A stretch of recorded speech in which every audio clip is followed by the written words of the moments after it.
buenos días. Muchas gracias por venir a esta nueva actividad de nuestro 50 aniversario, nuestro ciclo de seminarios. Hoy tenemos de invitados a Karim y a Mónica, que bueno, han tenido un paso hace tiempo por aquí, son muy bien recibidos y les va a presentar Miguel Peña. Pues buenos días a todos y muchas gracias por venir. Justamente tenemos a dos personas que son especialmente memorables, por lo menos para la gente que estábamos en los años 90 aquí, que fue cuando hicieron su paso por el Instituto de Catálisis. Ahora están, como habéis visto en los carteles, en la Universidad Nacional de San Luis, el CONICET, y nos van a hablar un poquito de las cosas que han venido haciendo estos años desde que se fueron de Catálisis. En primer lugar nos va a hablar Mónica González, que en ese tiempo, en los años 50, hacía labores de gestión de proyectos y gestión de la investigación en el grupo de Jesús Blanco, que también lo conoceréis los que estáis aquí por esa época. Cuando volvió a Argentina, pues de esto hace unos 20 años, hizo labores, por ejemplo, de coordinación para la creación del Instituto de Física Aplicada y del Centro Científico-Técnico de San Luis, que dependen tanto de la Universidad de San Luis como del CONICET, y ahí realizó actividades ¿de qué tipo? Pues básicamente de todas las que tienen que ver con la transferencia de conocimiento al sector productivo y a la sociedad. Por ejemplo, tenía programas de estudiantes entre Brasil y Argentina, de la movilidad de estudiantes dentro del Cono Sur, de Sudamérica, y proyectos en general de transferencia del conocimiento. Entre las instituciones con las que ha colaborado está el Parque Científico de Madrid, el MIT, que ha sido mentor de algunos programas, la Universidad de Missouri recientemente, en un programa STEM.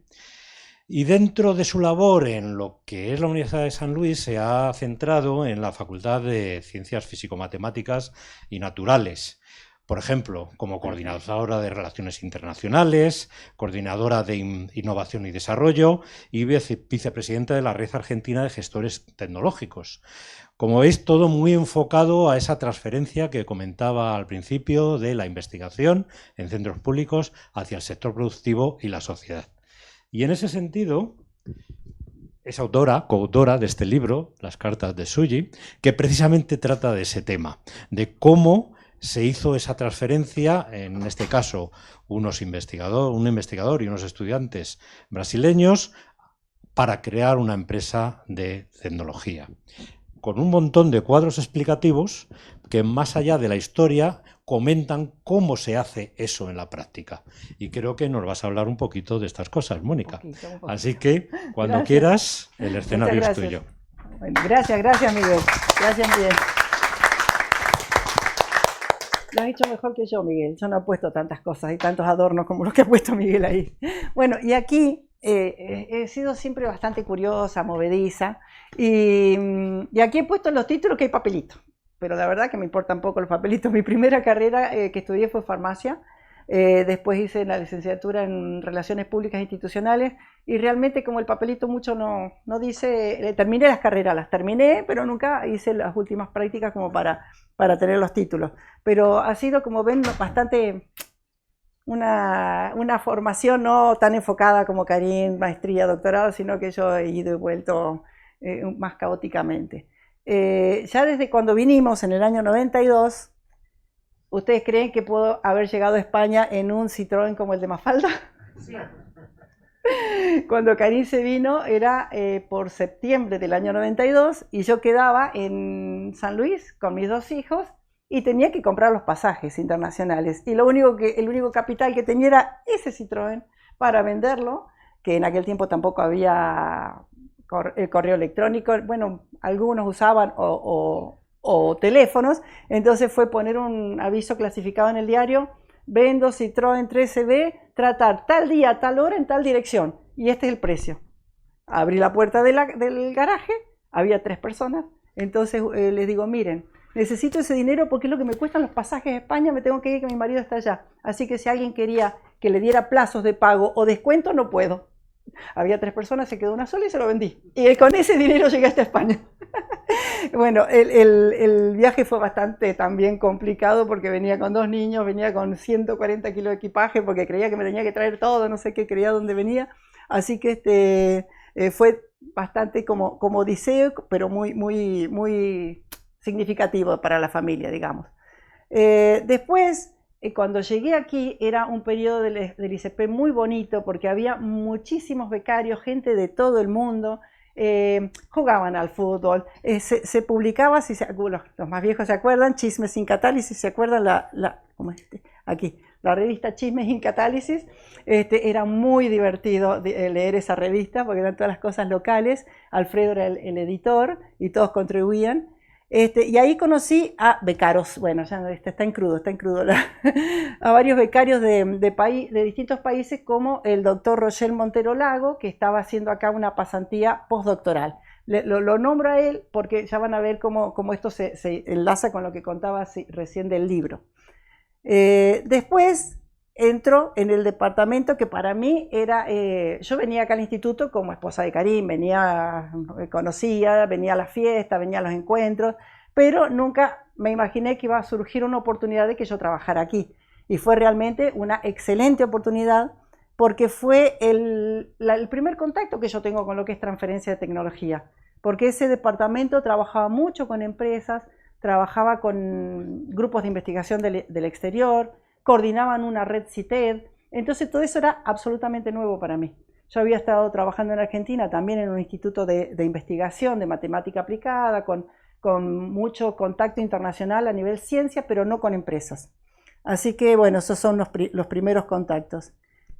Luego viene la inspiración. Leo este libro que publica Rochelle, que me lo manda, que era su propia historia, es una novela autobiográfica, donde él también hizo eso con sus alumnos, hizo la novela de lo que él había ido pasando desde cuando se pregunta, soy un investigador, publico, dirijo becarios, voy a los congresos, pero ¿cómo le explico a mi papá que está en una panadería en un pueblo? ¿Qué es el resultado de lo que yo hago? ¿Cómo la sociedad puede ver el resultado de mis trabajos? Entonces empieza con todo un proceso de repensarse como investigador y le pone un poco de magia porque Sushi era como su mentor, como la persona que le va orientando en sus momentos de duda. A medida que avanza y quiere decir, bueno, quiero pasar a crear una startup, le da como unas cartas que tiene que ir abriendo en cada momento de duda para saber cuál es el paso siguiente, ¿no? Yo leo ese libro e inmediatamente digo, yo quiero que esto esté en español, yo quiero que esto lo lean todos los investigadores, esto es muchísimo lo que puede llegar a aportar. Hablo con Rochelle y me dice que fantástico, pero claro, los recuadros técnicos están todos para Brasil en su libro original.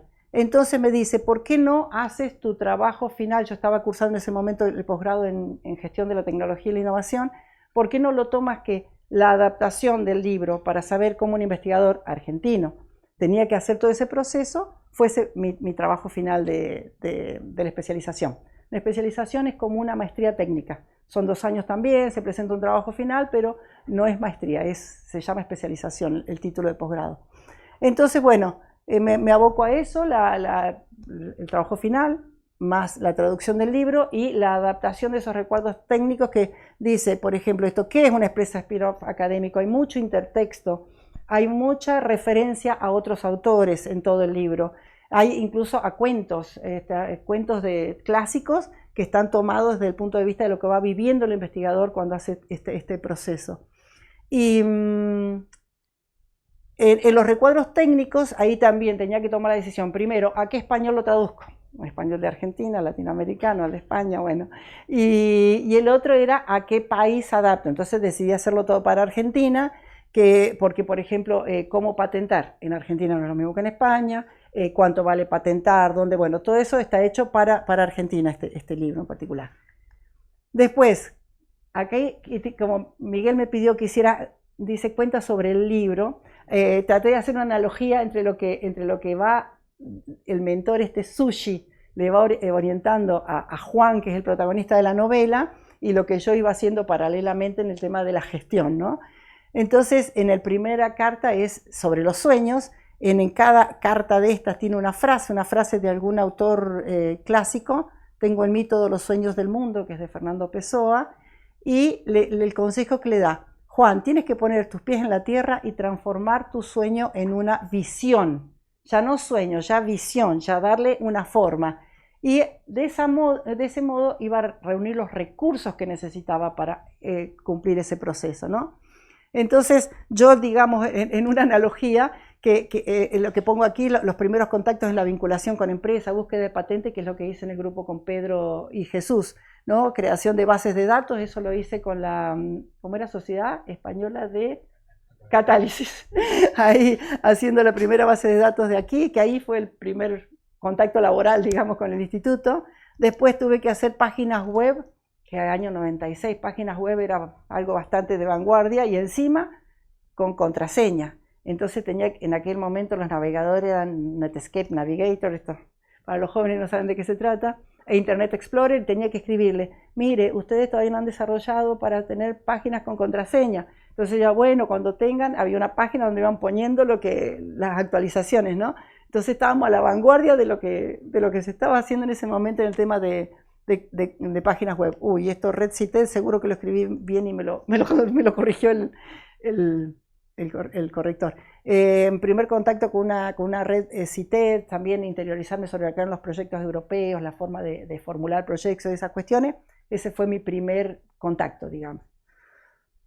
Después, cuando Juan sigue con su idea, le saca la carta número 2 y tiene una frase de Albert Einstein que dice: el secreto de la creatividad es saber cómo esconder las fuentes.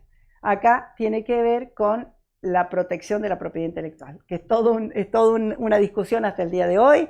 Hay quien dice que no, que el conocimiento tiene que ser público, y hay quien dice que no, que el conocimiento si no lo monetiza el investigador, alguien lo va a monetizar. El conocimiento se generó, entonces alguien va a monetizar eso.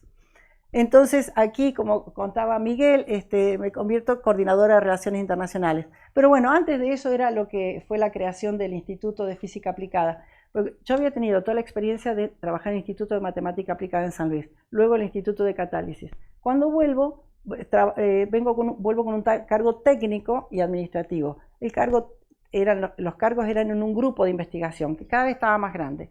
Entonces, un año haciendo lo que llamaban el parte de avance del proyecto, le digo a Giorgio Sgrablich, que era nuestro director: Giorgio, pero mire, con esta producción y esta cantidad de gente, esto ya es un instituto, porque ya había varios proyectos de investigación dentro de ese grupo y ya varios lideraban proyectos. Entonces, ¿no quiere que pidamos a CONICET crear un instituto? Y dice él: no nos van a dar bola. No sé si lo conocían a Giorgio, pero era él así: no nos van a dar bola. Pero si querés preguntar. Entonces ahí hablo con el que era vicerrector, que era nuestro nexo con CONICET. Me dice: uy, qué buena idea, si a ustedes les dan uno de física, yo pido también uno de química analítica. Eso era como año 2001. Presentamos, eran carpetas, había que mandar todas las publicaciones del grupo, desde que se creó el grupo eran carpetones que mandamos por correo.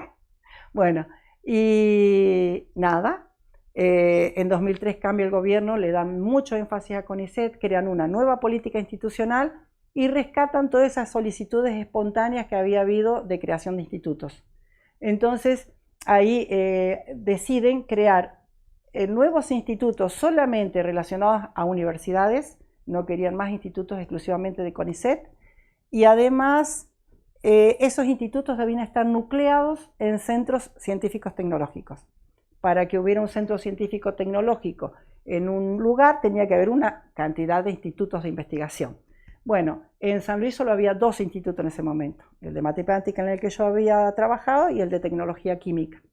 Cuando se crea este Instituto de Física Aplicada, decide también el vicerrector que les comentaba antes, decide solicitar la creación del Instituto de Química Aplicada San Luis, y el mismo CONICET dice: ustedes tienen suficiente cantidad de investigadores como para crear un instituto de biología multidisciplinario de investigaciones biológicas. Ya con 5 institutos se crea el Centro Científico Tecnológico San Luis. Entonces, Giorgio, nuestro director, era el creador, el primer director, así que toda la cuestión administrativa que tuvo que ver con eso, la gestión, me tocó a mí. Justo Giorgio en ese momento se le declara un cáncer, así que venían reuniones del presidente o vicepresidente de CONICET, los gerentes, y como decía yo, no había más perro que la gata, y me tocó ladrar. Porque él no podía estar en esas cosas. Así que después de eso, que fue un periodo bastante interesante, trabajando 14 horas por día, con una tendinitis por el uso del ratón, pero muy interesante porque se estaba creando algo realmente importante. 2011 ya estaba creado el instituto, ya habíamos llamado, ya estaban los recursos humanos, que se estaba llevando adelante el CCT y los institutos, porque también todos los recursos humanos para cada uno de los institutos, todo eso pasó por mis manos. Ahí me nombran coordinadora de Relaciones Internacionales y Vinculación Institucional de la Facultad de Física, Matemáticas y Naturales. Bueno, ahí se empiezan varios acuerdos con empresas, municipios, ONGs, el intercambio de estudiantes. Ahí dirijo varios proyectos de intercambio de estudiantes para Mercosur. Hicimos una maestría con Alemania, esa también en ingeniería. Así que fue también un periodo muy productivo, bastante interesante, mucho intercambio, iban investigadores, había mucho financiamiento desde varios países y eso aprovechábamos todos. Bueno, acá, siguiendo Juan con sus dudas. Entonces, aquí este es más largo, ¿no? Este es una frase que es bastante larga. No creas en algo, yo la resumí en esto, no creas en algo solo porque tus profesores y maestros dicen que es verdad. Como diciendo, a ver, quizá nuestros directores, a los que son becarios, dicen, este es el caminito de baldosas amarillas, pero hay muchos caminitos. Entonces, por ahí está bien, para ese director puede ser verdad ese camino científico, quedarse dentro del sistema científico y tal y cual, pero no todos los becarios tienen por qué necesariamente hacer el mismo camino y no es la única salida era trabajar en una empresa o al CONICET también pueden crear sus propias empresas tecnológicas. Bueno, es como eso, ver que el abanico después de la tesis es bastante más amplio, ¿no? Yo en 2020 la pandemia, la pasé muy bien en pandemia, en casa podía gestionar, hacer lo que me daba la gana, como trabajaba en internacionales y yo no podía estar a la vez en una cosa que me invitaban en México y en otra en Brasil. Cuando fue la pandemia le decía yo a Karim, puedo estar en todo, salgo de México y me meto en el Zoom de España y podía estar en todo, y para mí era fantástico porque podía acceder a todo. Así también organizamos el Innovatón San Luis 2021, que pudimos hacer trabajar, eso fue una gestión importante, el gobierno de la provincia de San Luis y la universidad, que siempre tuvieron distintos colores políticos, los pudimos hacer trabajar juntos en ese Innovatón que rompió todos los récords, porque lo pensamos local, pero de pronto participaron 12 países, hasta de África, se sumaron fondos de inversión de España, se sumaron centros de I+D, se sumaron aceleradoras de empresas, hasta Endeavor, no sé si acá la conocen, bueno, que es una internacional de los proyectos exitosos. Así que fue muchísimo más de lo que nosotros habíamos pretendido. Y bueno, también eso, como digo, estaba en la pantalla, tenía acceso a todo, me postulé como mentora para el MIT y me aceptaron, así que estoy trabajando con chicos de la India, de Canadá, de Croacia. Fue interesantísimo, ¿no? Haciendo proyectos de estos tecnológicos. También llevé a algunos de nuestros estudiantes a los hackatones que organizaba la NASA, pero ya no como mentora, sino que llevaba a nuestros estudiantes y ganaron un primer premio internacional, así que bastante interesante también esto. Bueno, esto también dentro de varias actividades que se hicieron ahí. Después, bueno, acá viene una frase de Nietzsche, ya se puso más fuerte, Rochelle, dice, en la carta número 4, siguiendo con las dudas, existe en el mundo, lo que tiene relacionado con lo que estábamos diciendo recién, un único camino por donde solo tú puedes pasar. ¿Está bien? Cuando hablábamos del caminito de baldosas amarillas, ¿no? ¿A dónde lleva? No preguntes, síguelo. Porque ahí yo lo que he visto mucho en los estudiantes es que, qué sé yo, me gusta la química y me gusta el fútbol, y de alguna forma son capaces de unir esos mundos que parecen separados y realmente ahí hacen la diferencia. He visto, por ejemplo, una pareja que la chica estudiaba odontología y el chico veterinaria, y querían hacer una empresa tecnológica juntos, y diseñaron prótesis para las vacas lecheras. La cuestión que las vacas duplicaron su tiempo de vida útil porque podían alimentarse mejor. ¿Está bien? Entonces, claro, como eso, hay un único camino y es pensar más allá de la caja y abrir un poco las posibilidades. Entonces, bueno, el consejo para Juan es, tienes que dar un paso para materializar tu invención. La prueba de concepto, que es una cosa que uno hace en el laboratorio, que es un puente que lleva al mercado, esto hablamos en la escala de niveles de tecnología, un TRL 4 más o menos, cuando sabemos que funciona ya se puede ir a escalar. Entonces hacer un prototipo, después una planta piloto para saber si eso puede escalar, quedando mal. Entonces, claro, para demostrar que se trabaja a escala industrial, eso ya estamos hablando de un poquito más de inversión, hace falta un poquito más. Yo, bueno, en 2022 decido dejar mi trabajo en la universidad, pero porque quería hacer más cosas. ¿Qué me había estado pasando últimamente? Que estaba trabajando en una secretaría, entonces la cadena de mando se había complejizado. Antes estaba en gestión como coordinadora de relaciones internacionales, entonces era decano.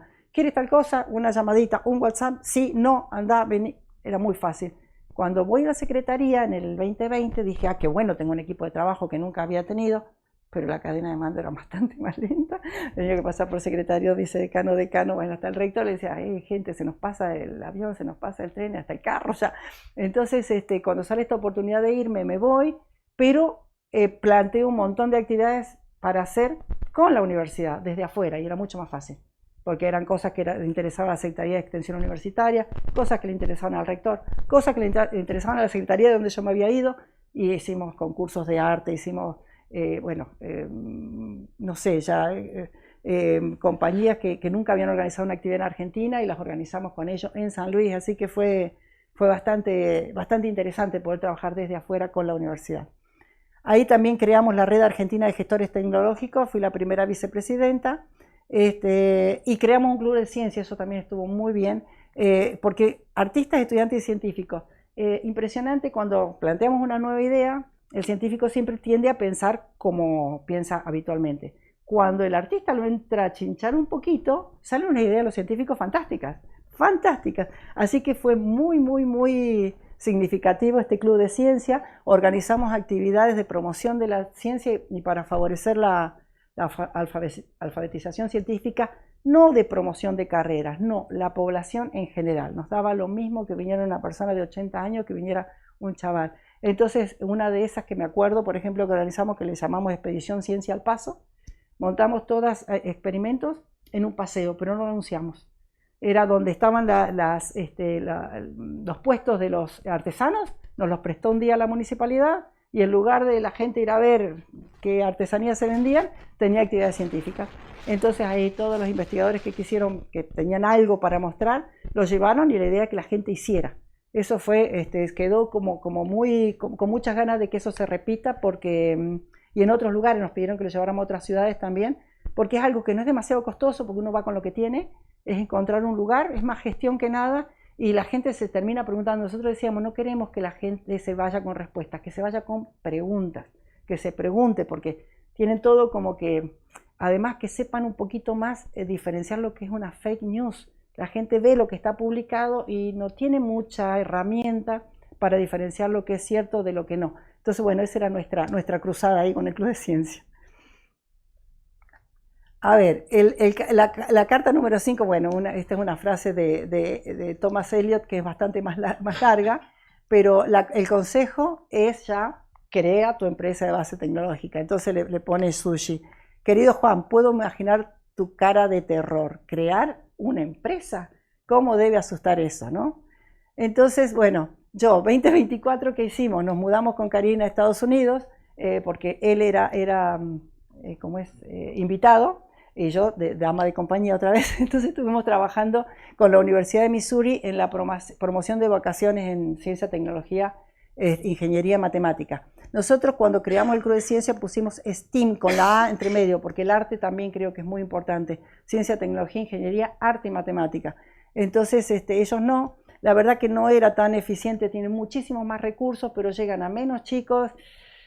No me gustó mucho la experiencia de Missouri porque con todos los recursos que tiene, nosotros hacemos 100 veces más con 100 veces menos. Entonces, digamos, hay muchos recursos, pero como que todo el mundo hace lo que debe hacer. Nosotros cuando hacemos las cosas del Club de Ciencia, no, hacemos todo lo que podemos hacer y un poquito más. Le pedimos a cada santo una vela, pero no importa.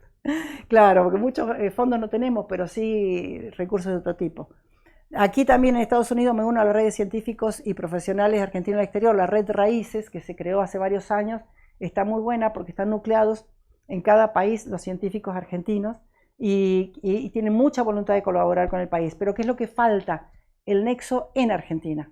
Cuando yo había estado trabajando en innovación, creé un ciclo de conversatorios donde invitaba a estas redes de fuera del país y me respondían muy bien, pero la gente de dentro del país no.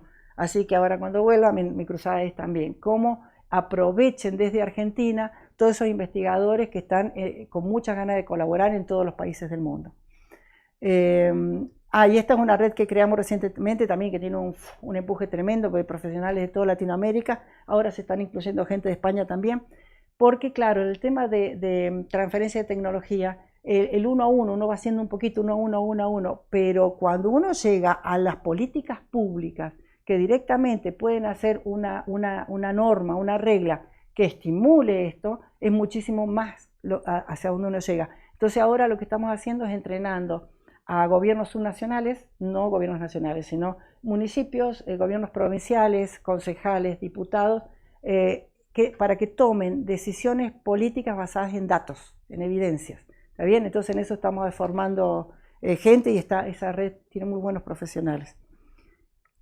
Y Colorado Colorín, este cuento no tiene fin porque resulta que esta semana me manda Rochelle, como ustedes vieron, las cartas de Susi eran 7 y yo mostré 5 en ese libro. Las últimas cartas están en este libro que se está publicando ahora, todavía le faltan datos acá, mire, porque 2025 se está publicando ahora, así que la incógnita es si este libro lo voy a traducir, si lo voy a adaptar para qué país, qué sé yo, así que está la gran incógnita porque no sabemos. Así que bueno, ese es mi cuentito corto y muchísimas gracias por la atención.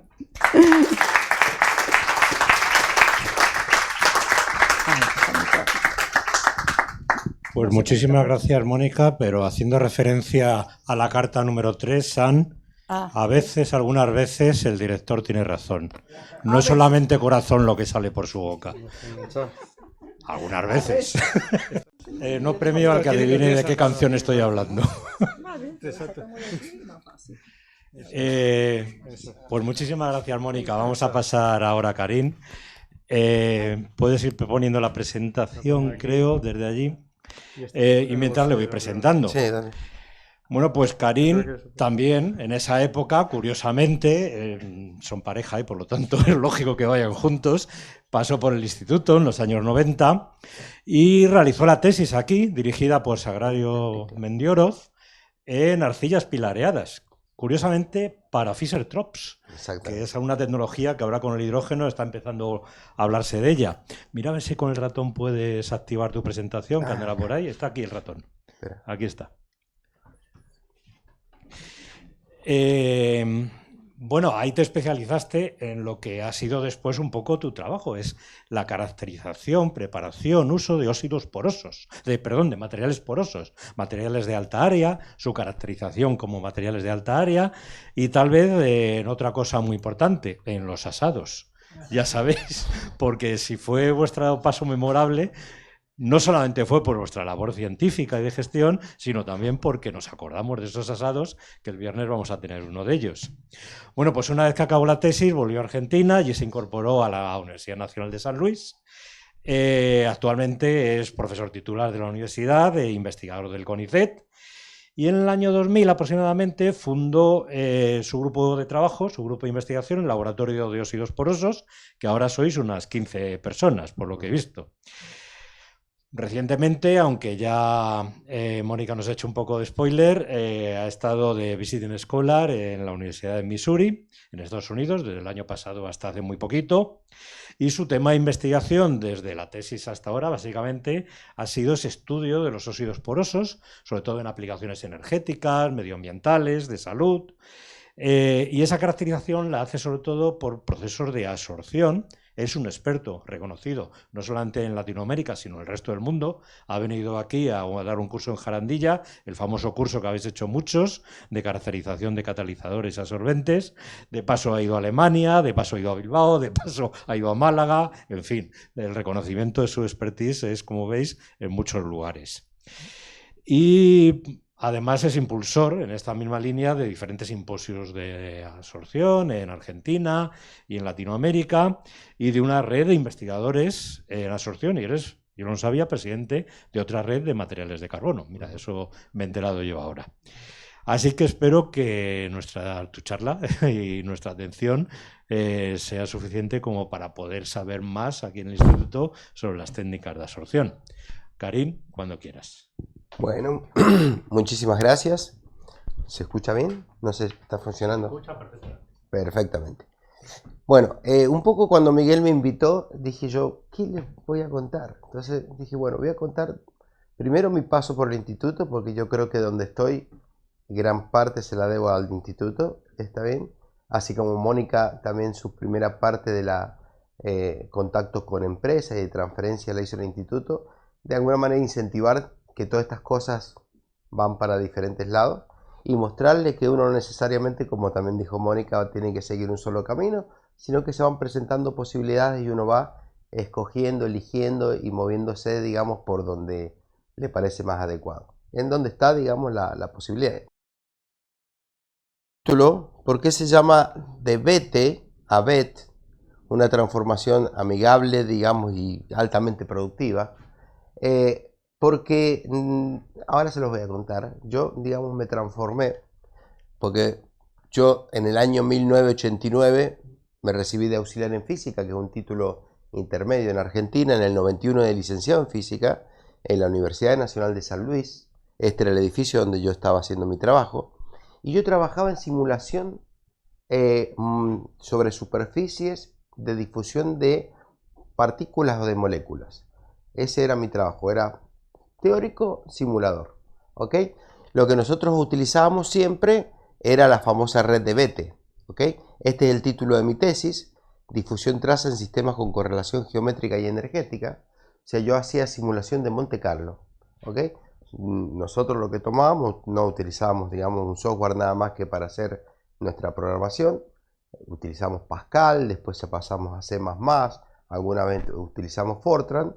Y fíjense que la red de Bethe, un poco para que ya que la nombré, es un grafo con un número infinito de puntos y cada uno está conectado con un número fijo de vecinos. Y esto me sirve para formar una red donde después yo lo que voy a hacer va a ser ponerle energía a cada uno de esos sitios y, por ejemplo, agarrar una molécula y hacerla saltar de un lado a otro. Si tiene, digamos, la suficiente energía como para quedarse atrapada o seguir de largo, y voy haciendo, por ejemplo, una difusión superficial. Ese era mi trabajo en Argentina antes de yo venir acá. Todo el grupo hacía simulación y de golpe el director, Giorgio Grablich, dijo, muchacho, la simulación no va a ningún lado si no tenemos experimento. Hagamos algún experimento. ¿Quién se anima a hacer experimental? Yo dije, yo. ¿Está bien? Yo. ¿Por qué? Porque yo, digamos, para mantenerme, yo ya era casado, tenía 2 hijos, tenía un taller de reparación de electrodomésticos. Entonces, yo sabía y me gustaba meterle mano, desarmar cosas, hacer, y me llamaba la atención. Así que, digamos, fíjense, estas son las primeros trabajos que teníamos. Todos, digamos, son de simulación. Y después, en septiembre del 1992, con una beca de la Agencia Española de Cooperación Internacional, que era una beca especial, porque era del 5º centenario de cuando Colón fue para aquel lado, ¿está bien? Y entonces eran unas becas especiales en las cuales nos permitían que nosotros tuviéramos residencia como españoles. Y eso nos permitía después asumir, digamos, la ciudadanía. Ahí hay una anécdota, ¿no? Que en realidad a mí me dieron mal la visa, me pusieron como estudiante, llegué acá, Mónica cuando fue a sacar su visa le dijeron, no, si su esposo tiene que sacar residencia. Así que le cobraron la residencia y se vino para acá. Cuando llegamos acá, fue a sacar la visa y, claro, le dijeron que le iban a dar la de estudiante porque yo ya tenía la de estudiante. Y en un momento determinado dice que se le cayó el papelito, que había visto todo lo que había pagado, y ella contó, ¿no?, que tuvo que vender un auto, y qué sé yo, y dijo, no, yo voy a pelear la de residente. Así que peleó la de residente y no la dieron. ¿Está bien? Así que bueno, con esa beca yo trataba de, ¿ustedes se acuerdan de segunda mano? ¿Ya? Mi beca era de 80.000 pesetas. ¿Sí? Yo tenía una mujer, 2 hijos, y tenía además a los primeros años me daban, como era una beca de Argentina, una ayuda de Argentina. Pero no me alcanzaba. Un piso me salía 65, 70.000 pesos. Y había una canción en esa época que dice, compré segunda mano para un piso alquilar de 40 talegos porque no tengo más. No sé si se acuerdan. Bueno, yo me acuerdo porque yo me levantaba todos los días, estaba en la casa de un primo en Leganés, a las 6 de la mañana, esperaba el segunda mano en el kiosco. Cuando llegaba el segunda mano, miraba, iba y llamaba, ya tenía las monedas, entraba en esa época era con moneditas y ya estaban alquilados. Y no encontraba, y no encontraba, y no encontraba. Hasta que un amigo brasilero, ¿está bien? Al cual yo le había, digamos, ayudado un poco, Renan, ¿sí? Que él estaba con su familia, no había recibido su beca de Brasil, y yo tuve la suerte, y a mí me habían dado un cheque de 960.000 pesetas, que era para todo el año, ¿sí? Entonces yo le dije, yo te presto la plata, y vos ayudame a buscar algún piso. Y me dijo, yo vivo en Colmenar, venite a Colmenar, y ahí en Colmenar es donde en noviembre de 1992 consigo casa, y realmente, digamos, donde hice un grupo de amigos, conseguí una casa por 40.000 pesetas, con patio, donde hice mis asados, por supuesto. Okay. Entonces, en diciembre llegan Mónica Los Peques, y después yo cambio a una beca Mutis, que me permitía hacer el doctorado, me inscribí en el doctorado, y me dieron la homologación del licenciado en Ciencias Físicas, porque en ese momento, no sé si sigue siendo igual, si yo no tenía la homologación del título de acá, mi título de doctorado era como académico solamente. Si tenía la homologación, era académico profesional. ¿Okay? Bueno, la jefa en el laboratorio me puso, digamos, a hacer cosas de química. Y yo era un físico que no tenía ni idea. Antes de venir me fui a unos profesores de química, tengo los papeles guardados, y yo sabía que venía a trabajar con arcillas pilareadas. Y entonces el profesor me decía, mira, la arcilla pilareada es esto. Y me hablaba y yo le decía, ¿entenderé lo que me está diciendo? O no entendía nada. Me dice, no, porque vos lo que tenés que es acá, vos tenés una estructura, digamos, acá, los tetraedros con los octaedros, acá aparecen cationes de cambio que se intercambian, tenés que buscar un ligocatión, un catión, un ligocatión. Todo lo que decía yo anotaba y después decía, ¿qué es lo que es esto? ¿Qué es lo que es esto? Pues nosotros vemos cargas, vemos electrones, vemos átomos, vemos, digamos, todas esas cosas me costaron un montón. Entonces, ahí viene mi primera parte de transformación de físico a químico, con matices de ingeniería. Aprendo un montón de técnicas experimentales, cosas de laboratorio. Mónica se reía porque yo llegaba, como ella había hecho farmacia, le decía, Mónica, ayúdame, ¿cómo se calcula la normalidad, la molaridad? Y empezamos a buscar libros y empecé y realmente le metí mucha pila. Época muy difícil, donde lo tomé como un reto, controlé emociones, dediqué muchas horas y realmente fue una satisfacción. Este es un equipo de absorción que tenía Sagrario ahí, donde hacíamos absorción de piridina. Bueno, allí fue que le puse mucha dedicación, aprendí en particular la técnica de absorción. Como Sagrario en el laboratorio tenía equipos de absorción y tenía el porosímetro de mercurio y era, digamos, de alguna manera, porque todavía no estaban todos los equipos en la unidad de apoyo, sino que la parte de unidad de apoyo ahí, donde se trabajaba mucho con eso. Y digamos, este es el que tengo yo, pero era del tipo que teníamos acá. Además, el que estaba acá era el 2010 y este es el 2000, ¿ok?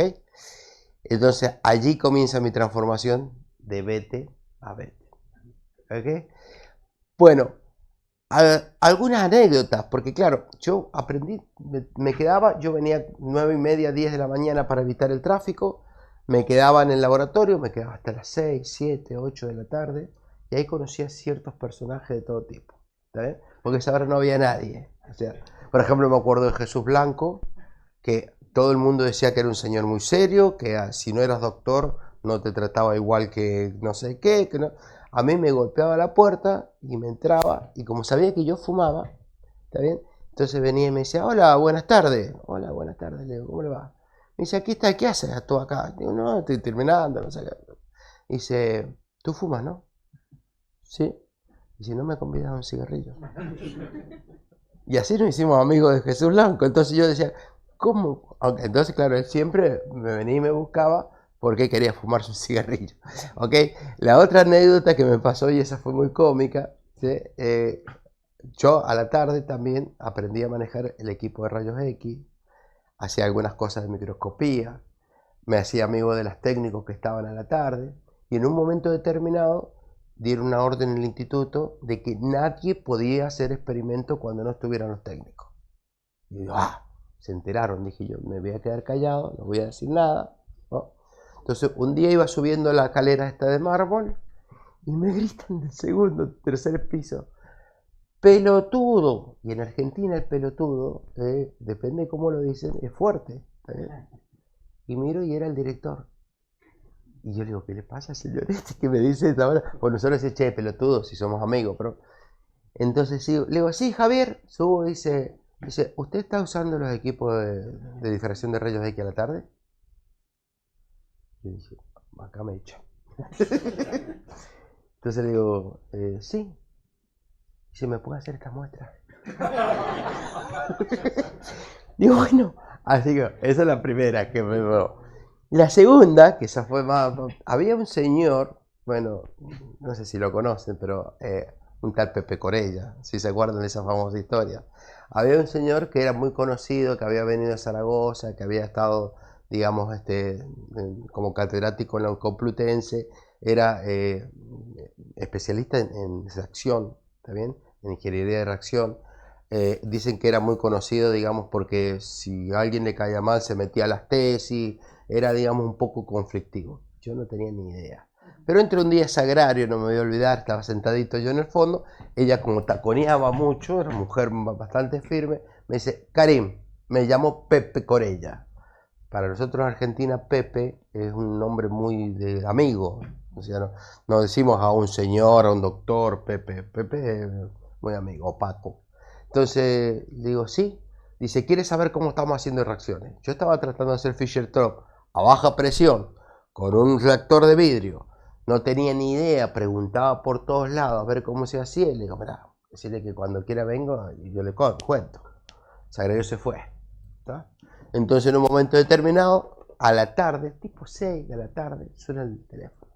Levanto el teléfono y digo, hola, sí, buenas tardes. Me dice, ¿está la doctora Mendioros? No está. Dice, dice, porque necesito hablar con ella. No, ella se va a las 5. Le digo, ¿necesita que le dé algún mensaje? No, dice, decirle que llamó Pepe Corella. ¡Ey, Pepe! Me dice, me dijo que quería saber algo de reacción. Le digo, venite cuando quieras, yo te explico, no hay ningún problema. Entonces se quedó callado. Le digo, no, en serio, no hay ningún problema, yo no, digamos, no, se quedó callado. Bueno, corto. Al otro día, llega a la mañana, yo vi toda revolución en el laboratorio, yo llegaba como a las 10 de la mañana, y más, ese día venía con una caja de leche. ¿Está bien? Porque era el hombre del laboratorio y tenía que traer leche para el café, entonces voy llegando y me dice, ¿lo viste a Pepe Corella? Yo, no. Ha venido acá a las 8 de la mañana y dice, ¿dónde está el argentino que me quiere enseñar a hacer reacción? Y no, el argentino no viene hasta las 10. ¿Cómo que no viene hasta las 10? ¿Cómo es eso? ¿Qué? Dice, me voy a hablar con el director. Bueno, se fue a hablar con el director y yo digo, ¿pero qué pasó? Dice, ¿qué ha hecho? Me dice Sagrario. Yo le conté, me dice, pero ese señor han pasado cadáveres para que llegara a él.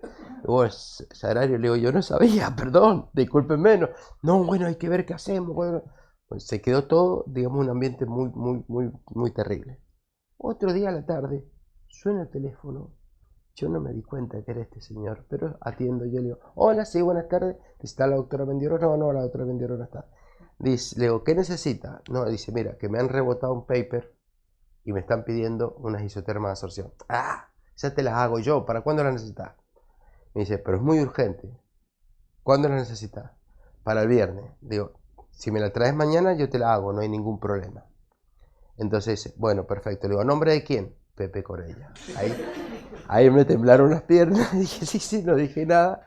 Al otro día cuando llegué, Sagrario viene y me dice, te dejo estas muestras Pepe Corella, se las hice, mandó el paper, se lo aceptaron, digamos, para hacerla más corta, vino un día Sagrario y me dice, no sé qué has hecho, pero Pepe Corella te trajo una garrafa de vino de su pueblo.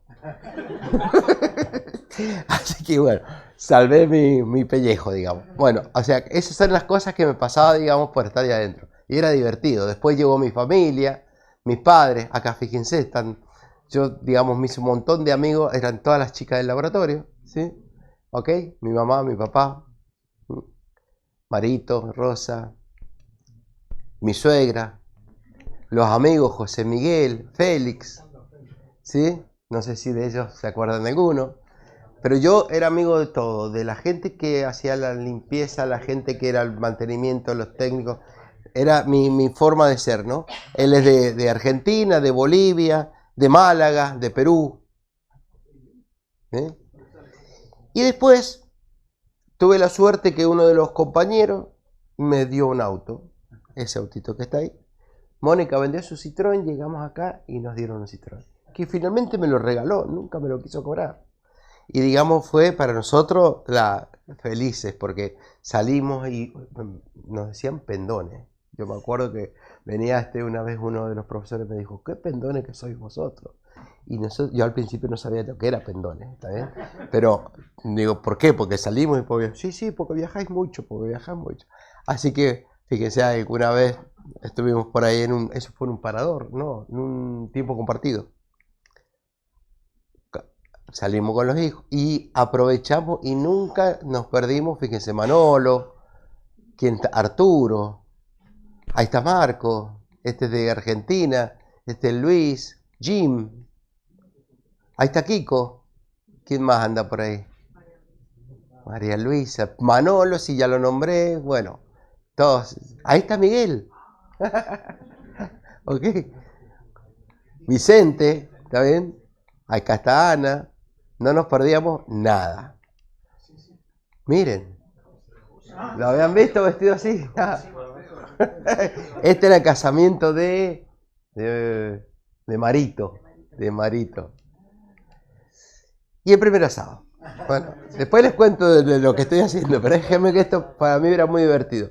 Yo en Argentina sabía hacer asado, se los reconozco. Yo hacía asado porque acá todo el mundo hace asado, ¿está bien? Pero no era especialista. Cuando llego acá, entonces viene un día y me dice, hacemos un asado. Digo, yo ya vi un lugar en la Ermita de los Remedios al lado, hay parrillas, hay lugares, qué sé yo, hacemos un asado. Sí, ¿cuántos somos? Éramos 15 personas, no sé. Listo, yo voy temprano, guardo el lugar. Sí. Yo estaba ahí tempranito, 10 de la mañana, 10, 11. Empezaron a caer como a la 1. Y digo, ¿qué les pasó? Y empezaron a sacar neveras. Sacaban neveras. Y aceituna, tortilla, chorizo, queso, y patatitas, y la cervecita, y no sé qué. Y eran las 2. Y yo digo, ¿y el asado?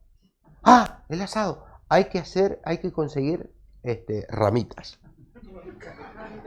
Y empezaron todas a conseguir ramitas a todos alrededor. Yo los miraba, porque en Argentina, si no hacemos el asado una hora antes, no tenemos nada.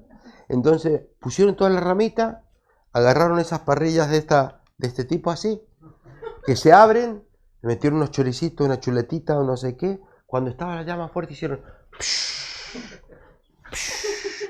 Listo el asado, me dicen. Digo, ¿eso es asado? Bueno, perdón, le digo. Y ahí es cuando dije, no, yo tengo que hacerle asado a esta gente. Yo tengo que hacerle asado porque era algo que nosotros lo teníamos muy naturalmente. Y ya empecé a practicar en mi casa, ¿está bien? Tenía una pequeña parrillita, ese es un matambre, y ya con eso ya empezamos a hacer asado los fines de semana, y ya empecé a buscar, digamos, dónde era la carnicería, quién vendía. Este es un asado hecho acá, ¿sí? Como el que vamos a hacer el viernes, donde acá hay entrecot, en realidad, que es más fino, otra cosa, pero ya nos empezamos a juntar, y apareció esa anécdota, la anoté ahí porque no me la quiero olvidar. Félix se juntaba con Arturo, no me acuerdo con quién más, y viene y me dice, queremos hacer un asado el fin de semana, que ellos creo que tenían alguna casa en la sierra, no sé qué, de decirnos cómo se llaman los nombres. En esa época no se conocían mucho las cosas. Entonces yo le digo, mira, vos andate a Alberto, que te va a vender, comprar un pedazo de vacío, entraña, fíjate si tiene matambre, ¿ok? Y quizá unos chorizos criollos. Ya con eso ya tenés suficiente para los que son. Que sea. Bueno.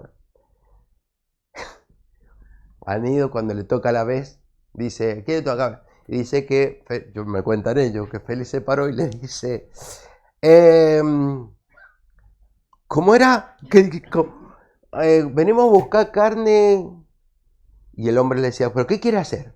Y queremos hacer, mire, tenemos un amigo acá que se llama Karim. ¡Ah! El asado de Karim. Venga, un poco de vacío, un poco de entraña, un poco...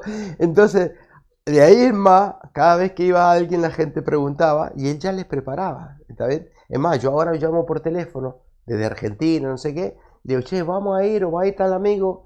El otro día me dijo alguien, che, quiero hacer una bondiola. Alberto, ¿tenés bondiola? Me dice, por supuesto, dice, es la parte de la aguja, el centro de la aguja. Me manda una foto, le digo, exactamente, vendele una bondiola que va a ir un amigo. O sea que ahí apareció un poco el tema. Y es más, un día me llamó que se había comprado una sierra para hacer costillas, porque acá no se vendía huesos, era toda la carne sin hueso. Bueno, fíjense, está Manolo, Rufino, Javier, Antonio. Acá, este es de lo que van a hacer el viernes, ¿no? Limpiar la parrilla, ¿no? Bueno, y finalmente vino el doctorado. En el doctorado, la otra anécdota que tengo es que yo estaba mal porque yo quería hacer un asado. Entonces dije yo, ¿cómo hago? Una semana antes, 10 días antes, cae de sorpresa un tío mío, que él hace eventos en Argentina. Entonces cuando llegó, venía él con mi tía y mi mamá, la hermana de mi mamá. Entonces me dice, ¿querés que te ayudemos algo? Le digo, ¿te animás a hacer un asado? Mirá que son como 100, ¿eh? Entonces hizo un asado con empanada. Puso una parrilla, no es exactamente esta, pero el tipo que yo la conseguí, a donde están los búnker, ¿sí? Alguien me dijo que salía humo por todos lados, la autónoma para todos lados, y eran como 100. Y cuando yo salí de dar la tesis de acá, no me voy a olvidar nunca, no solo que estaban repletos, estaban todos parados. La gente de la limpieza preparando las mesas y poniendo las empanadas. Realmente fue muy, muy emotivo. Discúlpenme que me... Bueno. Entonces de ahí me fui a San Luis, ya con los pasaportes argentinos y españoles. Empecé con, fíjense, con proyectos, ahí nomás, los primeros fueron sobre arcillas pilareadas, y con Rochelle, conociéndolo acá, obtuvimos el primer proyecto internacional. ¿Ok? Eso tuvimos un becario en común, este chico en catálisis sobresaliente hoy en día en Brasil, trabaja con Niobio, esta chica está en Mendoza, y empezamos a comprar algunos equipos. Me costó mucho convencer a los teóricos que teníamos que comprar equipos, pero fuimos comprando algunos equipos. Y tuvimos proyectos nacionales, y después hice el laboratorio, ¿está bien? El laboratorio de sólidos porosos. Y empezamos a trabajar con diferentes materiales porosos, con zeolitas, carbones activados, nanotubos, arcillas pilareadas, monolitos cerámicos, los MOF, hacemos síntesis, caracterización, y cuando empezamos a caracterizar, veíamos que había una deficiencia que yo ya la había visto acá, que la gente agarraba y tomaba la BET del equipo de Micromeritics como un numerito para poner, y ni siquiera se fijaba si estaba bien hecha, cómo lo hacía, no mostraban las isotermas, y empezamos a ver todo eso tenía que de alguna manera profundizarse. Entonces empezamos a trabajar en aplicaciones con ambiente, energía, salud, básicamente almacenamiento de gases, metano e hidrógeno, todo utilizando absorción, captura de dióxido y de metano, retención de orgánicos metales pesados, en suelos con antibióticos, hormonas, pesticidas, combustible sintético, donde además de Fischer-Tropsch sumamos dióxido de carbono, y liberación controlada de medicamentos. Todo lo que veíamos que los medios porosos se podían aplicar, nosotros hacíamos una línea, tomábamos un becario nuevo y empezamos a trabajar en ello. Empezamos a publicar, fíjense, este con Rochelle tiene 700 y pico de citas, ¿está bien? Este otro también, lo que hacíamos era cosas simples. Rochelle es una persona muy práctica, él lo que decía, tienen que hacer cosas que funcionen, tienen que ser cosas muy sencillas. Todo el mundo hacía carbones activados, pero ¿cuál era el problema? Después hay que sacarlo del líquido. Entonces le dice, ¿y si lo magnetizamos? Y empezamos a hacer un proceso donde nosotros hacíamos la isoterma, hacíamos la absorción, y él decía cuál era la química, y empezamos a hacer cosas muy interesantes. Fíjense que este es con arcilla, este es con carbón, y este, digamos, es un nuevo proceso para carbones activados. Y después empezamos a, digamos, de alguna manera a marcar una línea del camino nuestro, cuál era nuestro expertise, que era trabajar en la parte textural, que veíamos que estaba flojo, como en general la gente sacaba información. ¿Está bien? Empezamos a ver cómo era la forma de obtener perfectamente un isotermo, que es el único experimento que tenemos que tener. ¿Está bien? Hablar de tiempos de equilibrio, de desgasado, de cuáles eran los traductores que teníamos, de cuándo cómo se medían los volúmenes muertos, cómo se hace una isoterma de alta resolución. trabajar a diferentes presiones, a diferentes temperaturas, empezar a hablar de, digamos, de calores isostéricos, dar más información sobre los materiales. Utilizar diferentes gases, no solamente el nitrógeno, empezar a probar qué es lo que otro había, qué cosas podíamos sacar, cómo podíamos incorporar. Y todo esto lo fuimos metiendo en cursos de posgrado. Empezamos a armar cursos de posgrado, hicimos una maestría en ciencia de superficie y medio poroso. Ahora tenemos una maestría en ciencia de materiales, de la cual yo soy director. Y esos cursos de posgrado fueron tanto auge que cada vez que había un congreso de absorción o de catálisis nacional o iberoamericano, me invitaban a dar la escuela. ¿Está bien? Y cada vez le íbamos metiendo más cosas, cada vez le íbamos metiendo más cosas. Y empezamos a hacer nuevas propuestas de métodos para la caracterización. Sumado a eso, empecé a meterme en la red CITED. Este fue también un aporte de haber estado en España, porque el primero que me invitó fue Paco Reynoso. ¿Está bien? Tenían un representante argentino, pero ese argentino no quería seguir y decía, el que puede ser es Karim. Ya Karim lo conozco del catálisis, no sé qué. Y él me invitó y me metió en esto. Y una vez metido en la Recitet, uno empieza a trabajar con todo Iberoamérica. La verdad que es impresionante todas las cosas que se hacen. Y ahí, fíjense, en todos estos lugares yo he estado dando cursos de caracterización de absorción. En todos, inclusive en Estados Unidos, que no está puesto acá. ¿Okay? Una de las cosas temáticas centrales, yo todo el cuatrimestre les di a los chicos un curso de caracterización utilizando la absorción y enseñando materiales porosos, y ellos tenían ingeniería, tenían un montón de cosas, tienen un instituto de materiales y nunca se habían sacado tanto el jugo a esta técnica. Bueno, empezamos a publicar, digamos, muchos con los chicos que empecé a conseguir becarios de todos lados, que iban y venían, ¿está bien? Empezamos, bueno, fíjense, distribuciones de poro, remoción de arsénico de solución, la influencia para remoción de antibióticos, utilizando residuos para formar distintos materiales porosos. Inclusive hicimos un capítulo para el almacenamiento de gas natural. Después, por ejemplo, estos son los últimos, puse algunos al principio y uno a los últimos. Estos ya son materiales tridimensionales de SMK8. Nos favoreció mucho cuando aparecieron todos estos materiales mesoporosos ordenados, como las SBA15, las MCM, que uno podía decir, voy a suponer que los poros son cilíndricos y los poros son cilíndricos. Antes decíamos, tengo un caballo esférico y sin masa, y tratamos después de ver cómo lo acomodamos. Ahora podíamos, digamos, de alguna manera, comparar y ver, sacar información sobre ello. ¿Ok? Bueno, ¿cuáles son los aportes que hicimos? Y a esto le voy a dar un poquito más de explicación. La utilización del alpha plot como un método aceptable, donde lo propusimos, que después inclusive fue incorporado en la UPAC, porque el volumen de microporos es uno de los más aceptables porque uno utiliza un material de referencia. La propuesta para calcular la distribución de tamaño de poro. Hoy en día siguen usando el BJH, y muchos de ustedes lo deben estar usando, pero bueno, el BJH hay una región de tamaño de poro que subestima hasta un 40% el valor que uno puede obtener. Utilizar diferentes gases. En el tema de las zeolitas, yo me acuerdo cuando estaba acá haciendo la tesis, nadie del grupo de zeolitas, ¿hay gente del grupo de zeolitas acá? Nadie del grupo de zeolitas venía a hacer isoterma. Yo le decía, ¿por qué no hacemos isoterma? Porque no sirve para nada, me dijo Joaquín un día. Yo, ¿cómo que no sirve?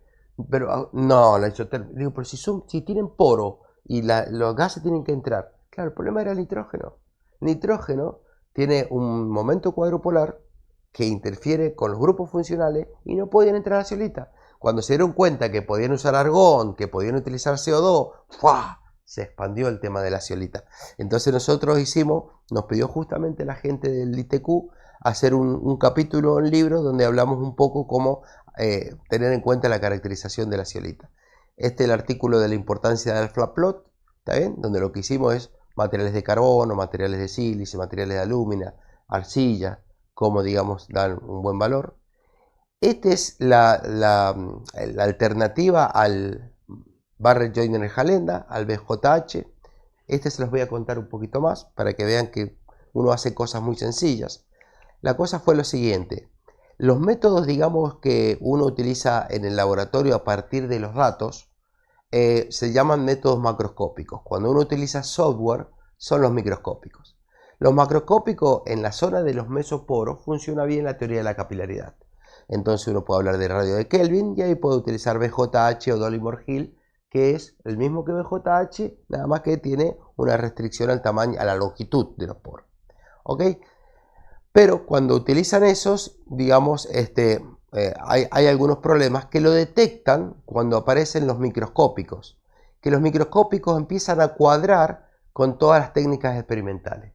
Entonces, si uno tiene el software, mejor utilizar el software, no utilizar BJH. Ahora miren lo que pasó y lo que detectaron.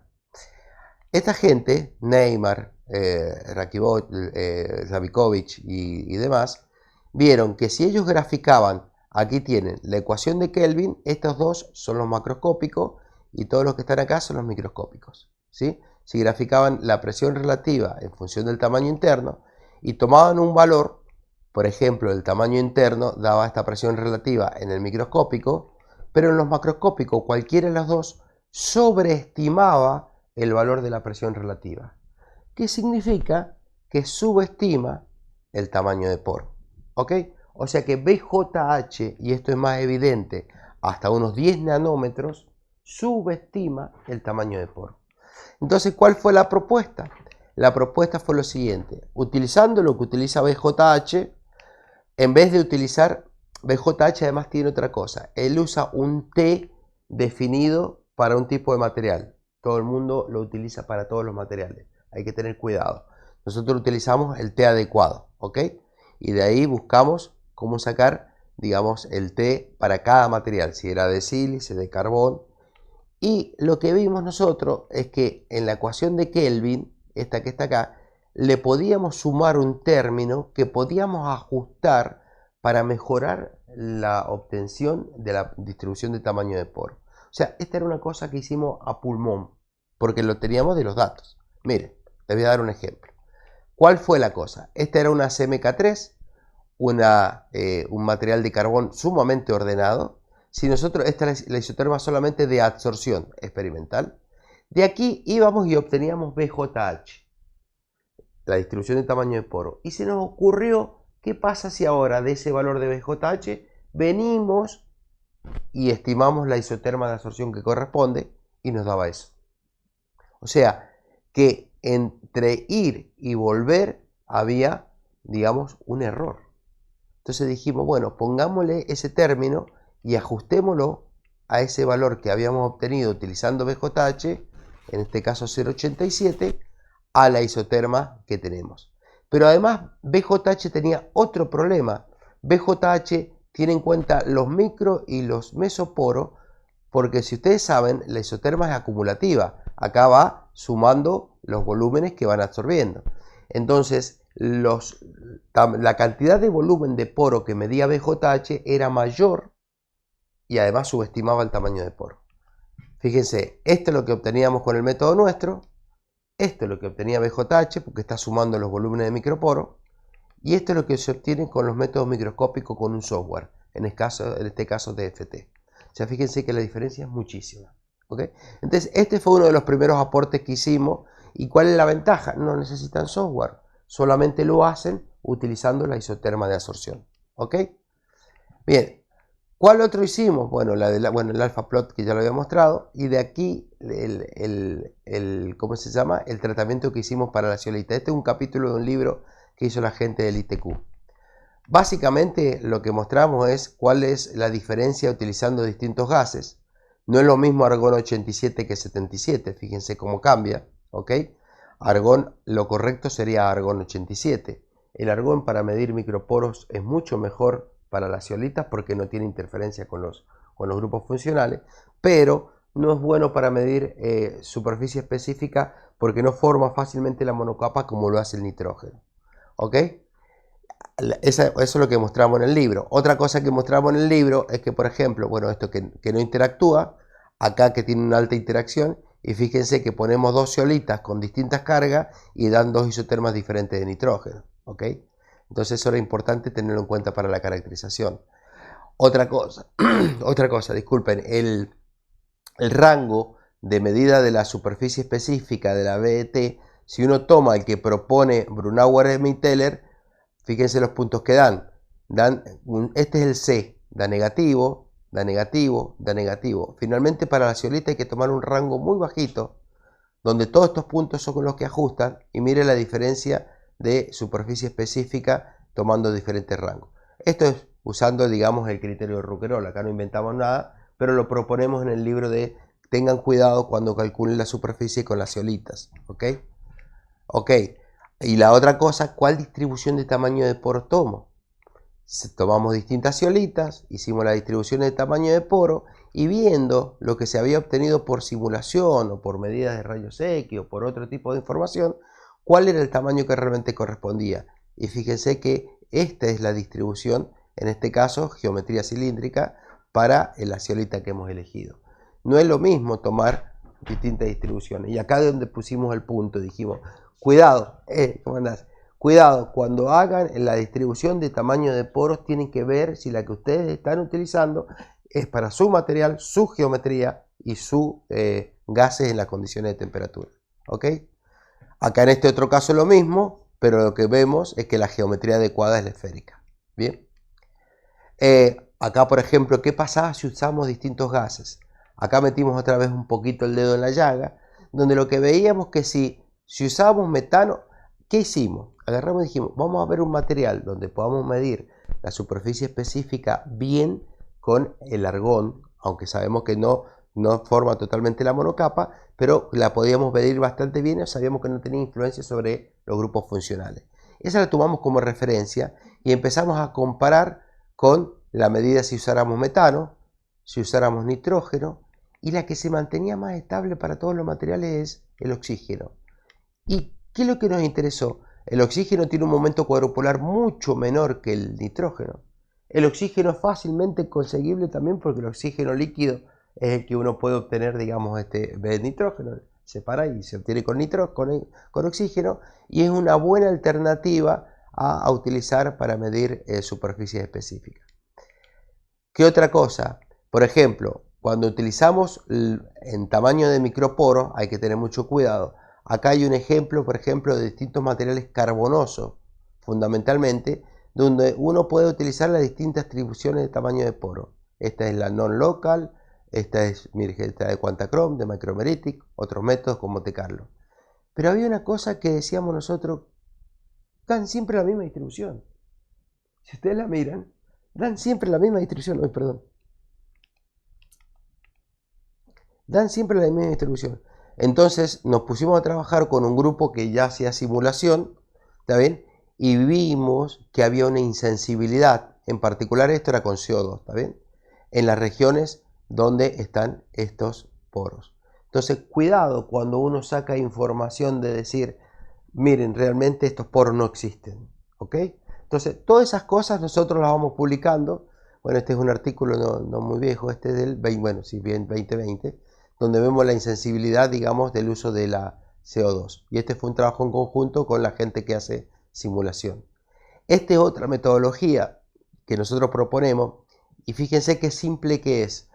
Si nosotros hacemos una isoterma de nitrógeno, por ejemplo, este material es un carbón activado, ¿ok? No, una isoterma casi tipo 1. Hacemos dióxido de carbono, que no llegamos, digamos, hasta presiones más altas por la presión de saturación, a 273 nos da ese valor. Si calculamos los volúmenes de microporo, dan similares, es consistente, ok. ¿Qué pasa ahora si yo tengo un material micro-mesoporoso? Hago lo mismo, calculo la microporosidad, esa me da, utilizo en este caso el alpha plot, por ejemplo, que sabemos que funciona bien, y de esta zona me da Dubinin-Radutskevich 0.25, me da el doble. Eso es inconsistente. Entonces empezamos a hacer y a comparar Dubinin-Radutskevich con un montón de materiales, y nos dimos cuenta que Dubinin-Radutskevich funciona bien cuando el material es totalmente microporoso. Cuando el material es micro-mesoporoso, que lo que tiene es que de alguna manera, fíjense, se han llenado los microporos, se empiezan a llenar los mesoporos, y uno no sabe exactamente cuál es el límite, porque para tomar, digamos, el llenado de microporos, que es en este sector, puede estar tomando algunas moléculas que están afuera, o acá, si la el poro es muy estrecho, muy estrechito, la cantidad de moléculas que tienen acá puede superar inclusive la densidad del estado líquido. ¿Ok? Entonces puede estar sobreestimando y eso es lo que nos hace que los volúmenes sean muy grandes. Entonces dijimos, ¿qué podemos hacer? Eso pasa, miren, pasan con nitrógeno, argono, oxígeno y CO2. ¿Qué es lo que podemos hacer? Propusimos este método, ¿eh? Este sí es más nuevito. Y era una cosa muy sencilla, que ya lo decía Dubinin.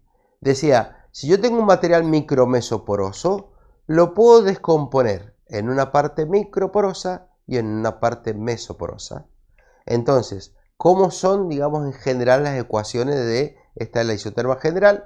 Si yo a la parte, digamos, general le resto la de los mesoporos, donde aparece el concepto de superficie externa, que es la superficie fuera de los microporos, en la parte de la mesoporosidad, yo puedo calcular el volumen de microporos. Ok, ¿cómo hacemos eso en forma práctica?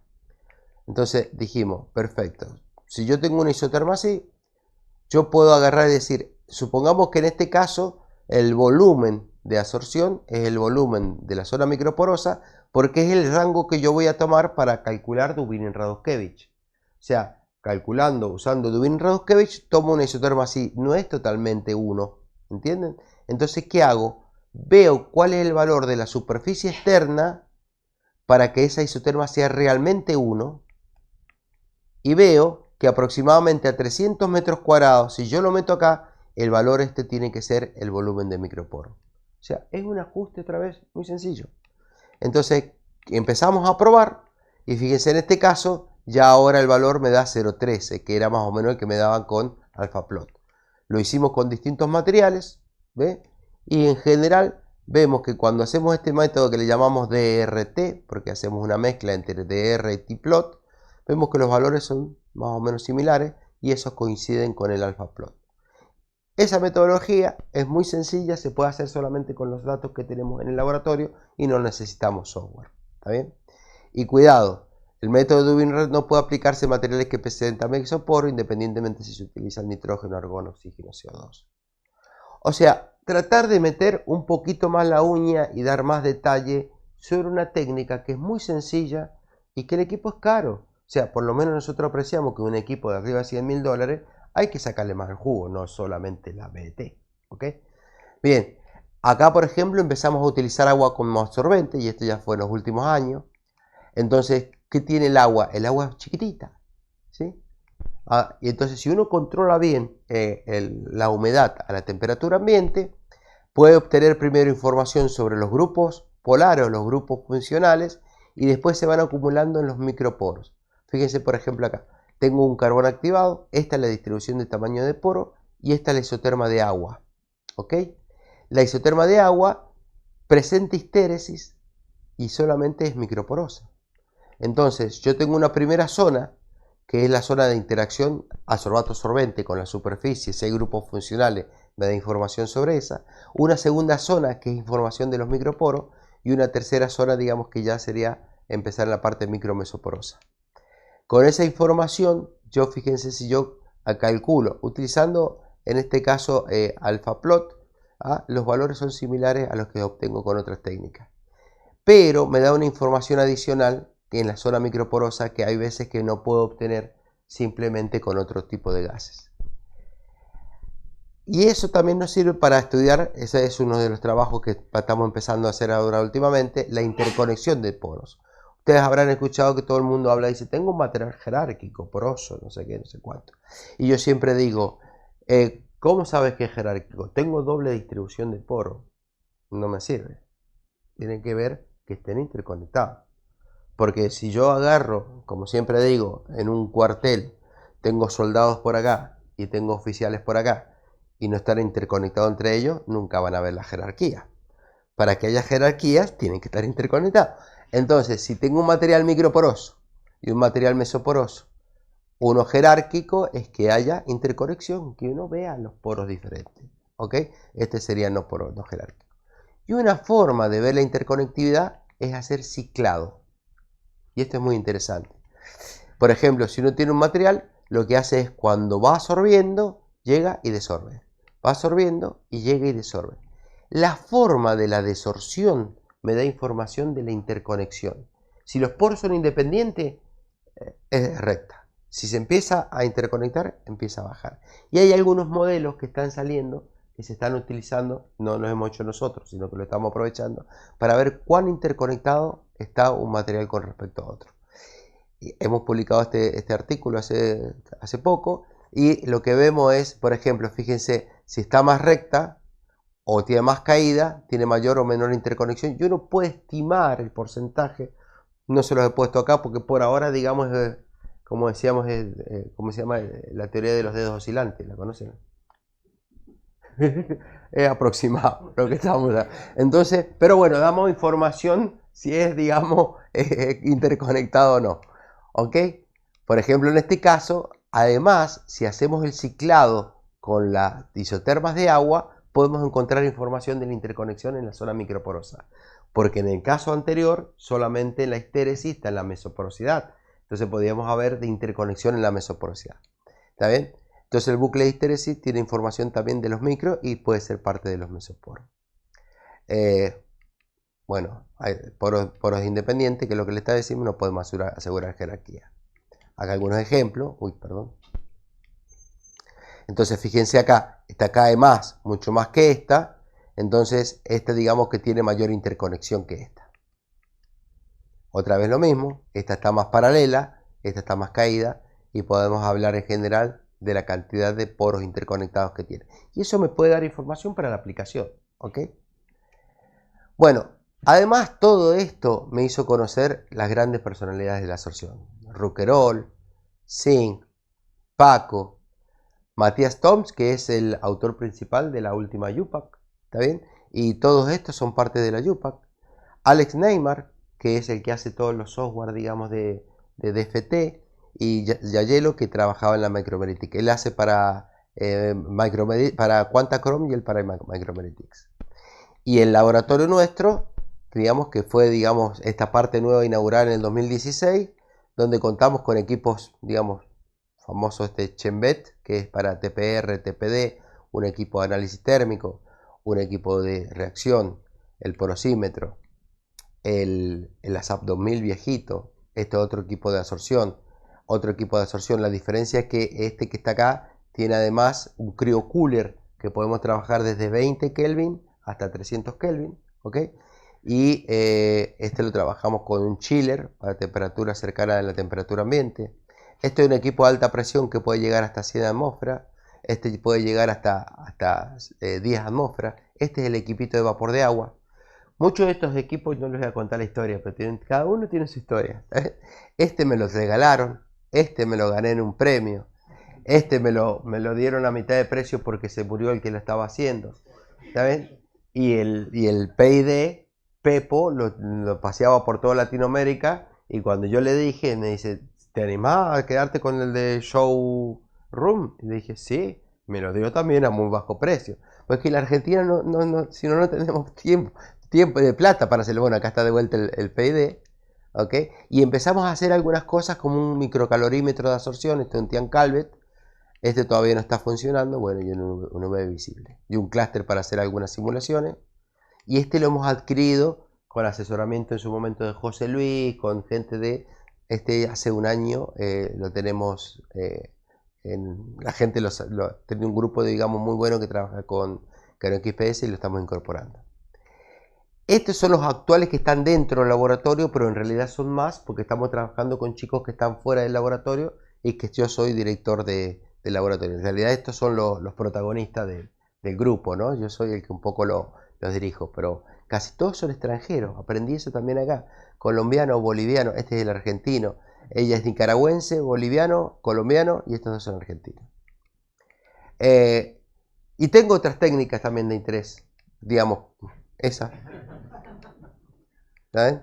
Esa está en mi casa. Llegué y bueno, cuando yo me fui de acá dije, no puedo solamente hacer asado en parrilla, y empecé a incorporar. ¿Ah? ¿Está bien?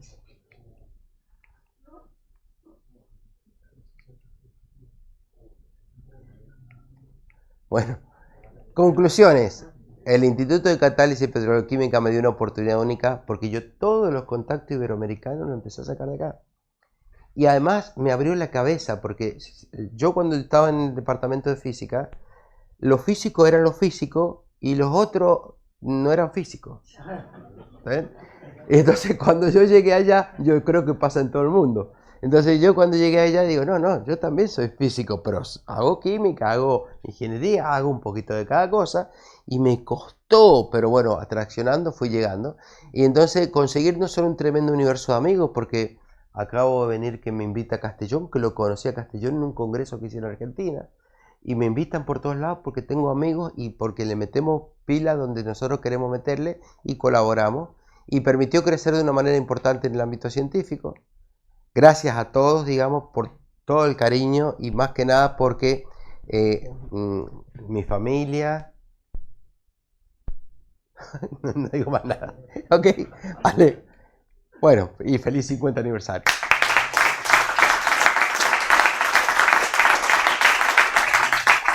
Ahí estoy yo, Vicente, Consuelo. Bueno, está Quique, no sé quién más anda por acá. Así que bueno, muchas gracias. No sé si ando bien de tiempo, si no.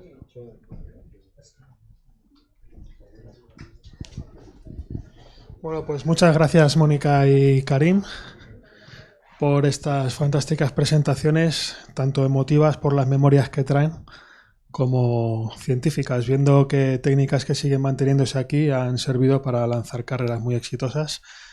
Y quería antes de nada decirte que de Colmenarejo adoptado a Colmenarejo adoptado, por supuesto, tengo una parrilla en el patio de mi casa y quería preguntarte dónde compras la carne, porque hay varias carnicerías y para ver si estamos aliados. Carnes Alberto. A Carnes Alberto, que está en el Mirador. Vale, pues yo soy de la competencia.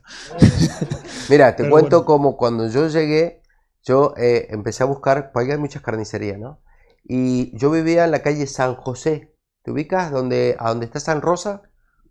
Bueno, San Rosa ahí, que es una de las paradas del autobús, ahí en pleno, digamos, en la parte más antigua. Y habían puesto una carnicería muy bonita. Fui un día y le dije, quiero comprar un vacío. ¿Sabe lo que es el vacío? Y yo, sí. Digo, mira, yo voy a venir el viernes, ¿ok? Yo quiero que me lo saque y todo. Porque yo sé que la carne, digamos, en Argentina siempre, si no se orea, si no se pone muy dura. Cuando yo llegué el viernes, me dijo, el vacío, sí. Yo creo que se olvidó. Me hizo esperar un rato y fui y me lo trajo el vacío.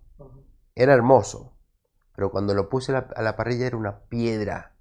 Así que me fui al otro día y le digo, ¿te puedo hacer una pregunta? ¿Cuándo carnearon ese animal? No, era fresquito, lo habían carneado ahí a la mañana. No. Yo te lo encargué una semana antes, porque tú sabes, debes saber mejor que yo, eres carnicero, que si tú no lo oreas, la carne no, digamos, todo el estrés y todas esas cosas quedan en el animal y no se puede poner. No es lo mismo con un chivo, un cordero, ese sí lo puedes carnear y echarlo para allá. Pero la ternera, la vaca, todo eso no. ¿Está bien? Así que se lo descartaba. Chao, afuera, otro. Y así hasta que busqué este Alberto, que realmente es un fuera de serie. ¿Está bien? Tipo fuera de serie. Es más, me asusté porque el año pasado vi que se estaba jubilando y que vendía la carnicería y todo. Y cuando Miguel me dice, para hacer el asado, le escribí y me dice, no, tranquilo, todavía no la he vendido, te estoy esperando. Muy bien, pues muchas gracias. Y Mónica, me ha encantado la frase de la tercera que has dicho, era la que ha dicho Miguel antes, ¿no? Que los directores no siempre tienen la razón. Y espero que te refieras a los directores de tesis. por lo que me toca.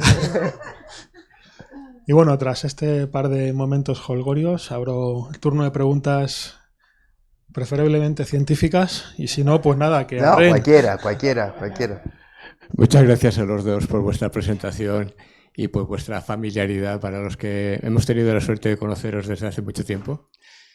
Y me voy a meter en ciencia. En un viaje anterior aprendí de Karim Sapag que uno tiene que andarse con mucho cuidado con los histéresis cuando en la representación la histéresis baja por debajo de la presión relativa 0,4. Y que eso normalmente indica que hay un artefacto. Sin embargo, has presentado resultados en los cuales la histéresis va por debajo de esto, especialmente en el caso del vapor de agua. La pregunta que te quiero hacer es, ese límite de 0,4, que es la condensación dentro de los poros, ¿se aplica solo al nitrógeno o depende del adsorbato? Solo al nitrógeno. La de 0,4 es, digamos, porque como el nitrógeno es el más usado y el que todos ven, el nitrógeno a 0,4, digamos, como es un proceso de capilaridad y es bien conocido, a 0,4 se forma el menisco y a 0,4 se sale el menisco. Entonces, y además, la formación de capilaridad es porque el mecanismo de llenado y de vaciado es diferente. Entonces, imagínate que tú tienes un tubo cilíndrico, eso sale fácil con simulación, abierto de los dos lados, hace la simulación de llenado y vaciado, sabes que tiene el mismo tamaño porque lo estás definiendo, ¿está bien? Como decían los simuladores, nuestro experimento es perfecto, porque le damos las condiciones y el resultado es exacto, y es cierto. Entonces tiene que dar un cilíndrico, pero da histeresis, porque ahí es el mecanismo. Pero si algunas veces tú tienes un poro donde el interior es un poro de tintero que le dicen, y el cuello es más chiquitito, primero se llena la parte de adentro y cuando va a salir le cuesta, y el proceso de histeresis ahí es por la diferencia de tamaño. Uno tiene que detectar la diferencia. Pero nunca, ni debajo de 0,42, nunca debajo de 0,42, en nitrógeno puede aparecer una histeresis si el experimento está bien hecho. ¿Cuándo aparece histeresis? Generalmente todo esto es para el sólido rígido. Aparece histeresis si el sólido es flexible, si hay hinchamiento. En algunos MOF, estos que respiran, ¿sí?, puede aparecer una histeresis. O si el experimento está mal desgasado, mal medido el volumen muerto, o no han dado el tiempo de equilibrio suficiente. O sea, o está mal o el material es flexible con nitrógeno. Es el único caso del 0,42. Es más, en el 0,42 en principio todo el mundo hablaba de percolación, porque salía o se vendía. En realidad, ya muchos, digamos, evidencias de los cálculos teóricos que se han hecho con gente, digamos, por ejemplo, Matthias Toms, con la gente de Estados Unidos, ellos ven que hay un proceso que se llama cavitación, que antes de salirse se empiezan a formar burbujas, ¿está bien? Y ahí sí se cierra. Y uno puede distinguir si es percolación o cavitación, pero ya es más fino, ¿está bien? Pero con 0,42 con nitrógeno no puede dar histeresis debajo de 0,42. ¿Alguna otra pregunta? A ver, yo lo que dije una vez cuando di la charla, yo lo aprendí acá. ¿Está bien? Lo que pasa es que lo que aprendí acá en realidad fue hacer los experimentos, ¿okay? Y hacerlos bien. Y digamos, después las cosas van saliendo, porque uno aprende a hacer primero el experimento y después se va enterando qué cosas puede sumar, sacar. Y como todo esto, los modelos y todas las cosas que uno utiliza tienen muchas suposiciones y uno tiene que ir adaptando. Pero lo primero que realmente me asustó era, es más, llegó un momento en toda esta transición de que la gente decía que la BET no servía para nada, ¿ok? Y ahí es donde la gente de absorción dijo, no sirve para nada porque no la miden igual. O sea, él la medía de una manera, él de otra manera, él de otra manera. Pongamos criterios que todos utilicen, inclusive se mandaron isotermas, muestras a todos los laboratorios del mundo donde le hicieran con los criterios que había propuesto Rouquayrol y dieron, digamos, con un pequeño rango de error dentro de lo aceptable en experimental, el mismo valor. Entonces ahí dijeron dos cosas. Primero, la BET es una medida que puede ser una fingerprint, un sello del material. Y la segunda, no es el valor real de la superficie. Cuidado, porque a mí muchos me han llamado y me dicen, yo en microscopía calculo cuál es la superficie de lo que está acá y no tiene nada que ver. Le digo, no tiene nada que ver con la BT, porque el proceso de absorción es espontáneo, ¿sí? Vos tenés cualquier sólido, cualquier fluido y siempre hay atracción, pero puedes medirla o no, puede acumularse o no. Imagínate, si yo tengo un grafeno que quieren medir, tiene una superficie altísima geométrica, pero para medirla capaz que hay que tardar mucho tiempo porque no logramos nunca. Es tan baja la interacción que el tiempo que necesitamos para que se acumule una monocapa no alcanzan los tubos de nitrógeno líquido que tenemos. Entonces no puedes agarrar y decir la BET es un... Entonces uno se llega a un valor que lo puede medir en ciertos criterios y lo puede comparar con otros laboratorios. Y dice, este valor es el de la BT. En el caso del grafeno directamente no se puede medir porque es muy baja. Pero los otros, digamos, arriba de 5 metros cuadrados para arriba, sí. Entonces, no es la real, y se llama superficie específica aparente, y es un valor de referencia que es buen dato que tienen que utilizar. Entonces, traten de sacar que el seno sea negativo, que sea en el rango que tienen que tener, y una buena información, porque es lo que me va a decir, esta es la superficie que tengo, eso sí es cierto, es la superficie que tiene para interaccionar con otras moléculas. Eso sí es cierto, ¿está bien? Porque está en una región donde puede tener una muy buena interacción. Entonces es un valor importante. ¿Ok? Sí. Sí, bueno, no sé hasta qué punto es la superficie que interacciona realmente con eso. Sí, cuando es muy microporoso. Eso, ahí va. Cuando es un microporoso, en realidad lo que tú estás midiendo es la cantidad que absorbe. Porque, o sea, hoy en día hay MOFs que tienen, no sé, dicen hasta 10.000 metros cuadrados, cosa que es inasumible, porque tú ves la estructura totalmente. Y según calcules cómo se fija o cómo podía interaccionar el nitrógeno con columnas, porque en realidad son columnas más que paredes, no te puede dar esa superficie. Te da la superficie porque se llenan los poros. Y muchos de los nitrógenos no están interaccionando con la pared, ni con la columna, ni con el clúster metálico, ni con nada. Es simplemente llenado. Es decir, en el caso de los microporosos sí que es una excepción de que tú no estás viendo una superficie real y son valores muy inflados. Muy inflado, totalmente. De ahí sale el concepto de aparente. Tenés totalmente razón. Con los materiales muy microporosos, no. Cuando el isotermo es tipo 2, no sé si se acuerdan ustedes, que es la que tiene la suavecita, que tiene no es un pico, digamos un hombro muy definido, una rodilla muy definida, y tiene un marcado punto B, ese valor, digamos, de la superficie específica es exactamente el que puede interaccionar con los materiales. Porque ese sí es la superficie BT más cercana al valor real del material. Pero tenés razón, en los MOF y todo eso está súper inflado. Pero es una referencia. Si yo hace el mismo valor, una de las muestras que se pasaron fueron unos MOF, una ceolita y no sé qué demás, y daba el mismo valor. Pero es cierto, no necesito. O sea, todo el mundo decía, luego no lo escuchamos de una vez, imaginen un campo de fútbol, que tenemos todas las moléculas separadas por ahí en un gramo de material. No, pasa que muchas veces inclusive la densidad que se alcanza es mucho mayor que la del estado líquido, dependiendo de qué condiciones tenemos, pero la cantidad de moléculas que se acumulan es un montón. Gracias.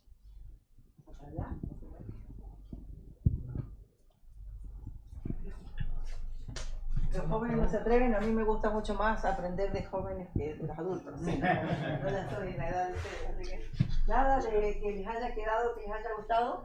¿Eh? Micrófono. Perdón. Bueno, yo como también soy joven, sí que quería hacer una pregunta un poco más diferente. He visto que teníais un porosímetro de mercurio y bueno, aquí estamos con una técnica bastante singular, pero que tiene unos riesgos de PRL asociados importantes.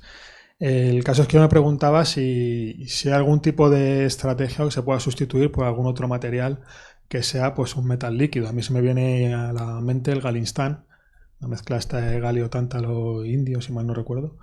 Y si se ha probado, si se podría hacer o está así, pues si se han sustituido termómetros caseros, pues ¿por qué no se podría hacer? Y si no se puede, pues ¿por qué? Te cuento dos cosas. La primera, digamos, el tema, digamos, del miedo por el mercurio y todas estas cosas, digamos, que siempre uno lo ve y realmente hay que tener mucho cuidado porque conoce, digamos, la peligrosidad.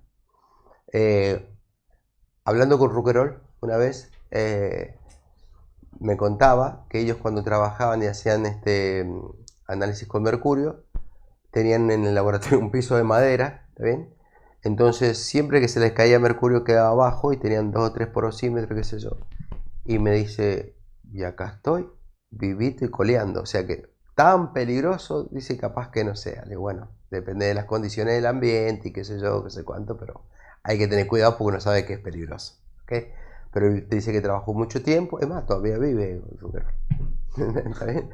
Esa es una. Y la otra te cuento, pero esto es medio top secret, porque me acabo de enterar que están probando utilizar alternativas al mercurio. Justamente por lo que se nos conoce de la peligrosidad, porque digamos, lo adecuado es hacer una cámara, digamos, trabajar de que todos los vapores vayan para afuera y además, digamos, uno tiene que terminar manipulándolo al mercurio y qué sé yo, qué sé cuánto. Pero están probando, digamos, compuesto con galio fundamentalmente, ¿sabes? Pero me han dicho que no diga nada porque estaban recién probando y yo realmente no sé más allá de eso por las dudas para... Está grabando. ¿Está grabando? Bueno, pero yo he sacado el tema y menciona este elemento, así que tan secreto no es. No, pero no pasa nada porque no dije nada, así que... Están probando con gallos, no con gallos. ¿De mar o de corral? No hay más preguntas entonces, pues bueno, muchísimas gracias. Y no me ha dado tiempo a imprimir, ya lo haré en breve, unos certificados por esta ponencia para que os podáis llevar. Y sí que tenemos un obsequio para vosotros. Tendréis que compartirlo. Sí, así que gracias. Nada, seguid bien avenidos. Muchísimas gracias. Dijo Miguel que por el peso no se atrevía a poner 2. Wow. Bueno, muchísimas gracias, ¿no? Sí, con los 2. Wow. Qué bonito. ¿Es poroso? Muchas gracias. Es poroso. Ay, muchísimas gracias. Estuvimos en el 40 aniversario también, así que de casualidad o no, pero hemos estado. En el 40 aniversario estuvimos haciendo un asado. Bueno, muchísimas gracias y bueno.